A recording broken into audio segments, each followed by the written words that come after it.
देखिए, जो चैप्टर हमने स्टार्ट किया था, ये चैप्टर हमारे पास था central problems of an economy. Central problem क्या होती है, हमने देखा था कि हमारे पास जो रिसोर्सेज हैं वो रिसोर्सेज हमारे पास स्केर्स होते हैं, मीन्स कि लिमिटेड होते हैं। और जो ह्यूमन वांट्स होती हैं वो ह्यूमन वांट्स हमारे पास अनलिमिटेड होती हैं। ये हमारे पास इकोनॉमिक प्रॉब्लम थी कि resources are scarce and human wants are unlimited. अब रिसोर्सेज हमारे पास स्केर्स हैं तो उसकी वजह से हमारे पास क्या प्रॉब्लम आती थी कि हमारे पास प्रॉब्लम ऑफ चॉइस आती है कि जितने भी रिसोर्सेज मेरे पास हैं उन रिसोर्सेज में से मुझे बेस्ट अल्टरनेटिव यूज़ देखना होता है अपने रिसोर्सेज का। चाहे वो रिसोर्स कुछ भी हो, लैंड, लेबर, कैपिटल, कुछ भी हो हमारे पास, उसका बेस्ट पॉसिबल यूज़ क्या हमारा है, वो बेस्ट पॉसिबल यूज़ हमें देखना होता है ताकि हम उस चीज़ से मैक्सिमम प्रॉफिट, मैक्सिमम सेटिस्फेक्शन जो है वो गेन कर पाएँ। अब तीन तरह की प्रॉब्लम्स हमारे पास आती हैं। प्रॉब्लम हमारे पास का रीज़न हमारे पास था अनलिमिटेड वांट्स, लिमिटेड और स्केर्स मीन्स और अल्टरनेटिव यूजेस। ये तीन हमारे पास प्रॉब्लम्स आती हैं। अब तीन प्रॉब्लम हमारे पास क्या क्या थी, what to produce, how to produce, for whom to produce. What to produce के अंदर हमने क्या देखा था कि हमें कंजप्शन गुड प्रोड्यूस करने हैं या हमें कैपिटल गुड्स प्रोड्यूस करने हैं, पहली चीज़। हाउ टू प्रोड्यूस के अंदर हमने ये देखा था कि हमारे को जो प्रोडक्शन करना है वो टेक्निक क्या यूज़ करनी है, हमें लेबर इंटेंसिव टेक्निक यूज़ करनी है या कैपिटल इंटेंसिव टेक्निक यूज़ करनी है। लेबर इंटेंसिव टेक्निक हम उस केस में यूटिलाइज करेंगे जब हमारे कंट्री के अंदर अनएम्प्लॉयमेंट की प्रॉब्लम जो है वो ज़्यादा है, तो उस केस के अंदर हम लेबर इंटेंसिव टेक्निक यूटिलाइज करेंगे। यदि हमारे पास प्रोडक्शन की फैसिलिटीज़ हैं, अनएम्प्लॉयमेंट हमारे कंट्री के अंदर नहीं है, तो हम जो टेक्निक यूज़ करेंगे वो कैपिटल इंटेंसिव टेक्निक यूज़ करेंगे। तीसरी प्रॉब्लम जो हमारे पास थी, for whom to produce. For whom to produce क्या बोलता है कि हमें रिच लोगों के लिए प्रोड्यूस करना है या पुअर लोगों के लिए प्रोड्यूस करना है। यदि हमारा कंट्री एक रिच कंट्री है तो हम रिच के लिए प्रोड्यूस करेंगे। यदि हमारा कंट्री अभी अंडर डेवलप्ड कंट्री या डेवलपिंग कंट्रीज है तो हम दोनों के लिए प्रोड्यूस करेंगे, जिसके अंदर सोशल वेलफेयर प्लस रिच दोनों की ज़रूरतों को देखा जाएगा। तीन तरह की मार्केट हमारे पास आती है। Market economy.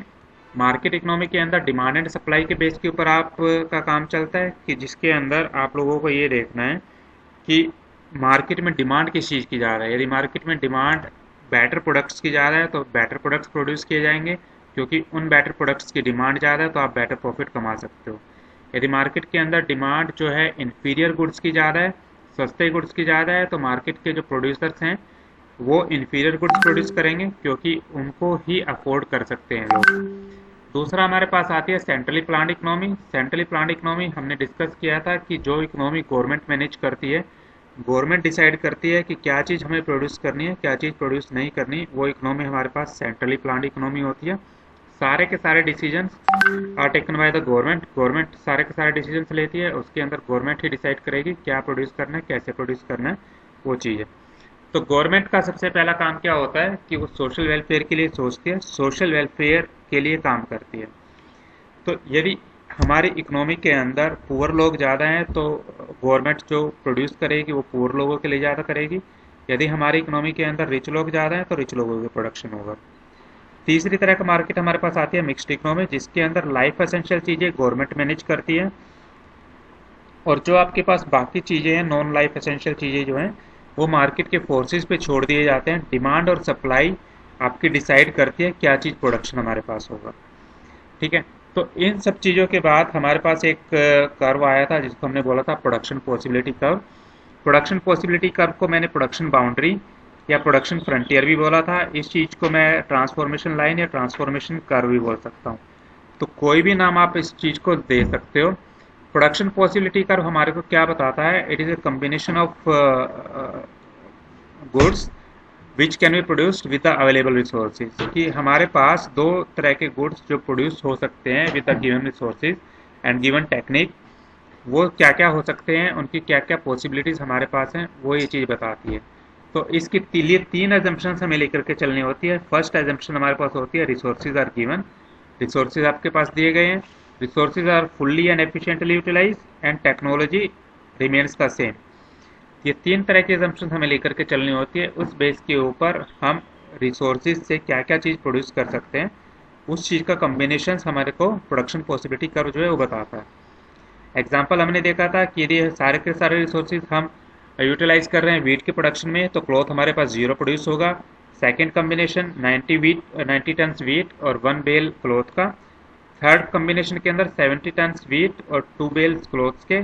फोर्थ कम्बिनेशन के अंदर 40 टन्स वीट और 3 क्लोथ्स बेल्स के, और 0 टन और 4 बेल्स। तो ये आपके पास 5 तरह के कम्बिनेशन हैं जब हम रिसोर्सेज को शिफ्ट करते जा रहे हैं वीट प्रोडक्शन से लेकर के क्लोथ के प्रोडक्शन के ऊपर। ये टेबल आपको 3 अजम्पशंस जो हमने डिस्कस किए हैं उन 3 अजम्पशंस के बेस के ऊपर है कि रिसोर्सेज गिवन है, रिसोर्सेज फुल्ली यूटिलाइज हैं और टेक्नोलॉजी रिमेन्स कांस्टेंट है। तो जैसे जैसे हम वीट के रिसोर्सेज जो हैं शिफ्ट करते जाएंगे क्लोथ के प्रोडक्शन के अंदर, तो क्लोथ का जो प्रोडक्शन है वो इंक्रीज होता जाएगा और वीट का प्रोडक्शन जो आपके पास है वो डिक्रीज होता जाएगा। इसके बाद हमारे पास आता है अटेनेबल और नॉन अटेनेबल कम्बिनेशन। इस लाइन के अंदर जो भी रिसोर्सेज होंगे, जो भी प्रोडक्शन होगा, ये जो भी प्रोडक्शन आपके पास है उस प्रोडक्शन को हम कभी भी अचीव कर सकते हैं with the given resources and technology. तो ये कम्बिनेशन हमारे पास आता है अटेनेबल कम्बिनेशन ऑफ आउटपुट। पर इस लाइन से बाहर जो भी कम्बिनेशन होगा, इस लाइन से बाहर कोई भी पॉइंट हम लगाएंगे क्योंकि हमारे रिसोर्सेज फुल्ली यूटिलाइज हैं और उन रिसोर्सेज के अंदर किसी तरह का कोई इंक्रीमेंट नहीं है, अब तो हम इस आउटपुट को अचीव नहीं कर सकते किसी भी पॉइंट ऑफ टाइम के ऊपर। तो ये हमारे पास आ जाता है अनअटेनेबल कम्बिनेशन ऑफ आउटपुट। ठीक है, इसके बाद हमारे पास आता है कि शिफ्ट या रोटेशन किस केस के अंदर हमारे पास हो सकता है पीपीसी कर्व के अंदर। या तो हमारे पास चेंज इन रिसोर्सेज आए। चेंज इन रिसोर्सेज का मतलब क्या है कि रिसोर्सेज या तो हमारे पास इंक्रीज हो रहे हैं, तो आपके पास प्रोडक्शन जो है वो ए बी पॉइंट से A1 B1 पॉइंट के ऊपर चला जाएगा। यदि आपके रिसोर्सेज डिक्रीज हो रहे हैं तो आपका जो है लेफ्टवर्ड जो है शिफ्ट हो जाएगा। इस ए बी पॉइंट से ब्लू लाइन से आपके पास इस ग्रीन लाइन के ऊपर आपके पास कर्व आ जाएगा A1 B1 के ऊपर। सेम केस हमारे पास आता है यदि हमारे पास टेक्नोलॉजी के अंदर चेंज है। यदि किसी एक टेक्नोलॉजी के अंदर चेंज हो रहा है तो एक गुड्स की प्रोडक्शन बढ़ जाएगी। यदि हमारे पास दूसरी तरह की टेक्नोलॉजी के अंदर चेंज हो रहा है तो दूसरे गुड की प्रोडक्शन बढ़ जाएगी। यदि सब में ही चेंज हो रहा है तो आपके पास दोनों का प्रोडक्शन जो है वो राइटवर्ड शिफ्ट हो जाएगा। इस ए बी पॉइंट से लेकर के A1 B1 पॉइंट के ऊपर हमारा प्रोडक्शन जो है पीपीसी कर्व आ जाएगा। तो ये हमारे पास आ जाता है कि जब हमारे पास टेक्नोलॉजी चेंज हो रही है। अब 2 कैरेक्टरिस्टिक्स हमारे पास आती हैं। फर्स्ट कैरेक्टरिस्टिक्स आती है कि पीपीसी कर्व जो है वो डाउनवर्ड स्लोप करता है। सेकेंड वन इज कि पीपीसी कर्व जो है वो कॉनकेव होता है ओरिजिन के। डाउनवर्ड स्लोप किस लिए करता है? क्योंकि हमारे पास जब हम एक तरह के रिसोर्सेज को शिफ्ट करते हैं दूसरी तरह के यूज के ऊपर तो रिसोर्सेज एक तरफ से कम होते जाएंगे, दूसरी तरफ से बढ़ते जाएंगे, तो डाउनवर्ड स्लोपिंग आपके पास आ जाएगा कर्व। कॉनकेव किस लिए होता है? क्योंकि लेफ्ट टू राइटवर्ड हमारे पास शिफ्ट होता है जब रिसोर्सेज यूटिलाइज करते हैं हम दूसरी चीज़ के अंदर, तो उस चीज़ के अंदर हमारे पास इंक्रीमेंट होता है, तो इसलिए आपके पास जो पीपीसी कर्व है वो कॉनकेव हो जाता है। तो ये 2 प्रॉपर्टीज़ हमारे पास पीपीसी कर्व की थी। अब पीपीसी कर्व के थ्रू हम जो सेंट्रल प्रॉब्लम्स हैं उनको इलस्ट्रेट कर सकते हैं।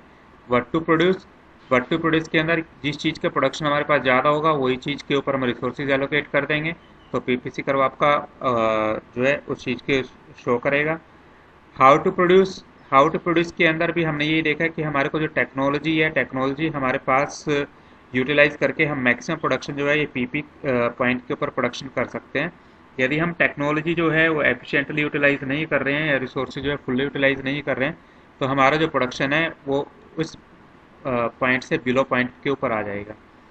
फॉर होम टू प्रोड्यूस ये हमारे पास ए पॉइंट आपके पास लोअर लेवल ऑफ प्रोडक्शन दिखाता है, इसका मतलब कि हमारे पास सेविंग और इन्वेस्टमेंट जो है वो कम है। डी पॉइंट हमारे को शो करता है कि higher level of potential output जिसमें सेविंग और इन्वेस्टमेंट हमारे पास ज़्यादा है। सेविंग और इन्वेस्टमेंट ज़्यादा होने का मतलब हमारे पास ये है कि इनकम जो है वो ज़्यादा है, तभी हम सेव ज़्यादा कर पा रहे हैं और इन्वेस्टमेंट ज़्यादा कर पा रहे हैं। तो डी पॉइंट जो ग्रीन लाइन पॉइंट आपके पास ये तो शो करता है आपको रिच इकोनॉमी, और जो आपके पास ए बी पॉइंट है ये आपको लो इनकम और लो सेविंग शो करता है, तो इसका मतलब ये हमारे पास है पुअर इकोनॉमी। फोर्थ पॉइंट इसके अंदर था fuller utilisation of resources. Fuller utilisation of resources करेंगे तो आपका कोई भी पॉइंट जो होगा वो इस ब्लू लाइन के ऊपर आएगा प्रोडक्शन का। यदि हमारे रिसोर्सेज फुल्ली यूटिलाइज नहीं हो रहे तो इसके अंदर हमारे पास आएगा। ठीक है, ग्रोथ ऑफ रिसोर्सेज, यदि हमारे पास नए तरह के रिसोर्सेज मिल जाते हैं तो हमारा पास जो प्रोडक्शन है वो ए बी पॉइंट से जो है सी डी पॉइंट के ऊपर चला जाएगा, क्योंकि रिसोर्सेज बढ़ गए हैं तो हमारा प्रोडक्शन ऑटोमेटिकली से इंक्रीज हो जाएगा। यहाँ तक तो हमारे पास था पीपीसी कर्व। इसके बाद हमारे पास आता है कि concept of opportunity cost. Opportunity cost हमने कल डिस्कस किया था कि अपॉर्चुनिटी कॉस्ट हमारे पास होता है कि जब हम रिसोर्सेज को शिफ्ट करते हैं एक यूज़ से दूसरे यूज़ के ऊपर, तो हमारे पास यदि प्रोडक्शन जो है वो मैक्सिमाइज होता है, तो नेक्स्ट बेस्ट पॉसिबल अल्टरनेटिव क्या है हमारे पास, उस नेक्स्ट बेस्ट अल्टरनेटिव यूज़ को हम अपॉर्चुनिटी कॉस्ट बोलते हैं। यूज़ 1 के अंदर हमारे को 1000 रुपये मिल रहे थे, यूज़ 2 के अंदर हमारे पास 2000 रुपीज़ मिल रहे थे, तो हम अपने रिसोर्सेज जो हैं वो 2000 रुपीज़ के यूज़ के ऊपर यूटिलाइज करेंगे, ना कि 1000 रुपीज़ के रिसोर्सेज के ऊपर। तो नेक्स्ट बेस्ट अल्टरनेटिव जो हमारे पास है वो 1000 रुपीज़ का है, तो अपॉर्चुनिटी कॉस्ट हमारे पास क्या आ जाएगी, 1000 रुपीज़ की आ जाएगी। तो ये हमारे पास डेफिनेशन दी हुई थी कि opportunity cost refers to the value of a factor in its best alternative use. जो भी नेक्स्ट बेस्ट अल्टरनेटिव यूज़ होगा वो हमारे पास अपॉर्चुनिटी कॉस्ट हो जाता है। एक एग्जांपल हमने कल किया था कि रिसोर्सेज जो हमारे पास है वो 1 हेक्टेयर ऑफ लैंड है। इसका पॉसिबल यूज़ हमारे पास क्या हो सकता है कि हम वीट का प्रोडक्शन कर सकते हैं, राइस को प्रोड्यूस कर सकते हैं, मेज को प्रोड्यूस कर सकते हैं और शुगर केन को प्रोड्यूस कर सकते हैं। वीट के प्रोडक्शन से 10,000 रुपीज़ मिल रहे हैं, राइस के प्रोडक्शन से 8,000 मिल रहे हैं, मेज की प्रोडक्शन से 7,000 और जो आपके पास शुगर केन है उसके प्रोडक्शन से 12,000। तो हम जो अपने रिसोर्सेज हैं वो रिसोर्सेज यूटिलाइज करेंगे 12,000 वाले के ऊपर, क्योंकि इससे हमारे को मैक्सिमम बेनिफिट मिल रहा है। 12,000 के बाद जो सेकंड बेस्ट अल्टरनेटिव आपके पास है वो है 10,000 रुपीज़ का। तो जो मेरी अपॉर्चुनिटी कॉस्ट हो जाएगी वो 10,000 रुपीज़ हमारे पास हो जाएगी। ठीक है, इस चीज़ को आप अल्टरनेटिव करके दिखा सकते हो एक डायग्राम के अंदर। एक तरफ आपने 12,000 को यूज़ किया, एक आपने 10,000 को शो किया, तो जो आपकी अपॉर्चुनिटी कॉस्ट है वो और भी आपके पास अपॉर्चुनिटी कॉस्ट जो है वो आ जाती है। इसके बाद हमारे पास जो कॉन्सेप्ट था वो था मार्जिनल अपॉर्चुनिटी कॉस्ट। जो अपॉर्चुनिटी कॉस्ट है ये आपको शो करता है टोटल चेंज, टोटल वैल्यू जो आपके पास चेंज हुई है रिसोर्सेज की और आउटपुट की। पर मार्जिनल अपॉर्चुनिटी कॉस्ट आपको क्या शो करता है, पर यूनिट चेंज आपको शो करता है कि एक फर्स्ट टाइम में मैंने कितनी यूनिट्स एलोकेट की, सेकेंड टाइम में मैंने कितनी यूनिट्स एलोकेट की, थर्ड टाइम में मैंने कितनी यूनिट्स एलोकेट की। तो इस चीज़ को आप जो है एडिशनल लॉस बोल सकते हो कि लॉस इन यूज 1 और गेन इन यूज 2। तो rate at which output in use 1 is lost वो आप देखोगे, plus every addition unit of output in use 2।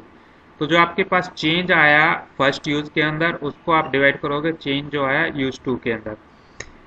इस चीज़ के लिए हमने एक एग्जांपल जो किया था, एग्जांपल हमने किया था कि हमारे पास हम रिसोर्सेज को एलोकेट करते जाते हैं दूसरी चीज़ के अंदर, उससे जो आउटपुट हमारे पास आता है आउटपुट के अंदर हम मार्जिनल अपॉर्चुनिटी कॉस्ट निकालते हैं। मार्जिनल कॉस्ट निकालने का आपके पास फार्मूला ये था कि change in loss of output in unit 1 by change gain of output in unit 2। एक एग्जांपल हमने इसका किया था, एग्जांपल हमारे पास था कि सपोज करो आपके पास वीट जो था वो पहले 100 केजी प्रोड्यूस हो रहा था, क्लॉथ आपके पास 0 प्रोड्यूस हो रहे थे, अपॉर्चुनिटी कॉस्ट आपकी कुछ भी नहीं थी। वीट आपका 90 प्रोड्यूस हुआ तो 100 में से 90 हमने सब्ट्रैक्ट किया तो 10 आपके पास आया। क्लॉथ के अंदर गेन हुआ हमारे पास 25 बेल्स का या 25 मीटर्स का, तो आपके पास जो चेंज आया वो 25 का आया। तो अपॉर्चुनिटी कॉस्ट आपको 10 डिवाइड बाई 25 कर देना, तो आपके पास 0.4 अपॉर्चुनिटी कॉस्ट आ गई थी। सेकंड केस के अंदर 90 में से 70 आपने सब्ट्रैक्ट कर देना है, यहाँ पर 50 में से 25 आपने सब्ट्रैक्ट कर देना है। यहाँ पर चेंज आया आपके पास 20 का, यहाँ पर चेंज आया 25 का, तो 20 बाई 25 आपके पास 0.8 आ गया। थर्ड केस के अंदर जब रिसोर्सेज और एलोकेट किए गए, वीट के अंदर कम कर दिए गए और क्लॉथ के अंदर बढ़ा दिए गए, तो यहाँ पर चेंज आया 70 माइनस 40 30 का, यहाँ पर चेंज आया 75 माइनस 50 25 का। 30 बाई 25 आपके पास 1.2 ये आ गया। फोर्थ केस के अंदर आपके पास 40 में से 10 आपने सब्ट्रैक्ट किया, 30 आ गया। यहाँ पर 85 में से 75 आपने सब्ट्रैक्ट किया तो आपके पास 10 आ गया, तो 30 डिवाइड बाई 10 आपके पास 3 आ जाता है। तो इस तरीके से हम अपनी मार्जिनल अपॉर्चुनिटी कॉस्ट जो है वो निकालते जाते हैं। अब यहाँ से हमें पता चलता है कि जैसे जैसे मैं रिसोर्सेज को एलोकेट करता जा रहा हूँ सेकंड बेस्ट पॉसिबल यूज़ के ऊपर, तो जो मेरी मार्जिनल अपॉर्चुनिटी कॉस्ट है वो इंक्रीज़ करती जाती है। ये इंक्रीज़ करने का एक ही रीज़न है कि आप जब उसके स्पेशलाइजेशन यूज़ से दूसरी चीज़ के ऊपर लेकर के जाते हो तो आपका जो आउटपुट है आउटपुट आपका डिक्रीज़ होता जाता है। इस चीज़ के लिए कल मैंने आप लोगों के साथ एक एग्जांपल शेयर किया था कि यदि मैं सुनार हूँ और मेरे को सिर्फ ज्वेलरी बनानी आती है, अब सुनार बनाने से हटा करके मुझे कारपेंटर का काम दे दिया जाए तो मैं उतना आउटपुट नहीं दे पाऊंगा जितना आउटपुट मैं सुनार के काम में दे पा रहा था, क्योंकि मुझे लकड़ी काटने का काम नहीं आता। तो जो मेरी स्पेशलाइजेशन थी उस स्पेशलाइजेशन से मेरे को चेंज कर दिया गया दूसरी चीज़ के ऊपर, तो मेरा जो आउटपुट होगा वो आउटपुट कम हो जाएगा, मेरा आउटपुट उतना नहीं आ पाएगा जितना आउटपुट मेरा पहले आता था। तो इसलिए हमारी जो मार्जिनल अपॉर्चुनिटी कॉस्ट है वो मार्जिनल अपॉर्चुनिटी कॉस्ट इंक्रीज होती जाती है जैसे जैसे हम स्पेशलाइजेशन यूज़ से दूसरे यूज़ के ऊपर जाते जाते हैं। ठीक है, ये आपके पास एक टेबल थी जो हमने ऊपर की है। इस चीज़ को आप शो कर सकते हो कि ए से बी पॉइंट के ऊपर जा रहे हैं तो हमारे पास 100 से 90 का प्रोडक्शन यहाँ पर लॉस हो रहा है, प्लस 0 से 25 का आपके पास इंक्रीज हो रहा है। तो ये आपके पास 0.4 आ रहा था। तो जो टेबल हमने ये ऊपर की है इस चीज़ को आपने एज इट इज़ यहाँ पर शो की है अलग अलग पॉइंट्स के अंदर। ठीक है, अब इसके अंदर डिफरेंस आ जाता है कि मार्जिनल अपॉर्चुनिटी कॉस्ट और अपॉर्चुनिटी कॉस्ट के अंदर डिफरेंस क्या आता है। तो मार्जिनल अपॉर्चुनिटी कॉस्ट तो रेशियो है हमारे पास between the loss of output and gain of output, कितना हमारे को लॉस हुआ है और कितना हमारे को गेन हुआ है जब हमने इस रिसोर्सेज को शिफ्ट किया from use 1 to use 2। Opportunity cost आपके पास रेशियो नहीं होती है, ये आपके पास बताता है it refers to the total loss of output when some resources are shifted from use 1 to use 2। ये आपको टोटल लॉस बताता है, टोटल लॉस कितना हुआ है। मार्जिनल अपॉर्चुनिटी कॉस्ट आपके पास पर यूनिट जब चेंज हुआ उस पर यूनिट को हमारे को लॉस बताता है, जबकि अपॉर्चुनिटी कॉस्ट आपको ऑल यूनिट्स जो प्रोड्यूस की थी उन सभी यूनिट्स प्रोडक्शन का चेंज बताता है कि कितना हमारे पास प्रोडक्शन हुआ जब हमने यूज 1 से यूज 2 के ऊपर रिसोर्सेज को सेट किया। ठीक है, तो यहाँ पर आकर के हमारा जो ये चैप्टर है वो चैप्टर जो है ख़त्म हो जाता है। अब इसके अंदर से आपके पास कुछ क्वेश्चंस हैं, जो क्वेश्चंस आप लोगों को इम्पोर्टेंट मैं करवा देता हूँ। वो क्वेश्चंस आपके पास आ जाते हैं कॉन्सेप्ट बेस्ड क्वेश्चन। तो इसके अंदर what is meant bye economic problem, हमारे को पता है कि प्रॉब्लम जो हमारे पास है लिमिटेड मीन्स हैं और अनलिमिटेड वांट्स हैं। इकोनोमाइजिंग द यूज ऑफ रिसोर्सेज, हमारे पास क्या होता है कि जितने रिसोर्सेज हमारे पास हैं उनको हमें इस तरीके से यूटिलाइज करना है ताकि मैक्सिमम आउटपुट हम ले सकें। फिर हमारे पास आता है सेंट्रल प्रॉब्लम्स। क्या है हमारे पास 3 तरह की प्रॉब्लम्स हमारे पास हैं, what to produce, how to produce and for whom to produce. ठीक है, सेंट्रल प्रॉब्लम अराइज क्यों होती हैं, क्योंकि रिसोर्सेज हमारे पास स्केर्स हैं और उनके अल्टरनेटिव यूजेज हैं, इसलिए हमारे पास आती है। What is meant by PPC curve, PPC curve क्या होता है, different combination of set of two goods हमारे को शो करता है जब रिसोर्सेज हमारे पास गिवन है and technology is given. Assumptions क्या क्या लेते हैं पीपीसी की, 3 अजम्पशंस हम लेते हैं, रिसोर्सेज गिवन है, टेक्नोलॉजी गिवन है और रिसोर्सेज जो है फुल्ली यूटिलाइज हमारे पास हैं। पीपीसी कर्व की प्रॉपर्टीज क्या है, एक तो हमारे पास डाउनवर्ड स्लोप करता है, दूसरा ये कॉनकेव हमारे पास होता है to the point of origin. ठीक है, अब इसके अंदर रीजन बेस्ड हमारे पास कुछ क्वेश्चंस हैं जिसको हम देख सकते हैं, जिसमें से सबसे पहला आपके पास आ जाता है कि how to produce is a complex problem for less developed countries like India, explain how, कि हमें किस तरीके से प्रोड्यूस करना है, वो इंडिया जैसे कंट्रीज के लिए काफ़ी बड़ी प्रॉब्लम है, वो क्यों है, कोई बता पाएगा?